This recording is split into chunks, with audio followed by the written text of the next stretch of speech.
ஈதுல எவ்வளவு நல்லா அழகா சொல்றாரு பாருங்க. சொல்றாரு பாருங்க, ஈதல் என்ற அந்த குணம், ஈகை பண்பு எப்படிப்பட்டது தெரியுமா? சொல்றாரு பாருங்க, நம்ம ஒருத்தர் கொடுக்கிறோம், ஒருத்தர் அது பெறார். பெறுதல் நேர்மையான அற வழியில பெறார் அப்படின்னா கூட அது என்னது இல்லையா, நல்லது இல்ல. நீ பெறுவதை காட்டிலும் பிறருக்கு கொடுப்பதே சிறந்ததுன்னு ஆக அற்புதமா சொல்றாருங்க. இன்னொரு விஷயத்தை அழகா சொல்றார்.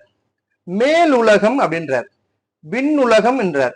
அந்த மேல் உலகம் ஈதனினால் கொடுப்பதால் கிடைக்க போவதில்லை, இருந்தாலும் நீங்கள் கொடுத்து பழகுங்கள், அது ஆக சிறந்தது, ஈகை பண்பு ஆக நல்லது அப்படின்னு ரொம்ப அற்புதமா எடுத்து சொல்றார்.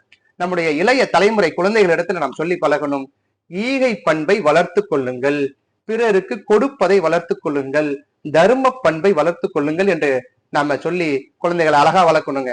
ஆக மீண்டும் ஒரு அழகிய சந்திப்புல உங்களை சந்திக்கும் வரை உங்களிடமிருந்து விடைபெறுபவர் உங்கள் முனைவர் பா. மொய்தீன் பாஷா.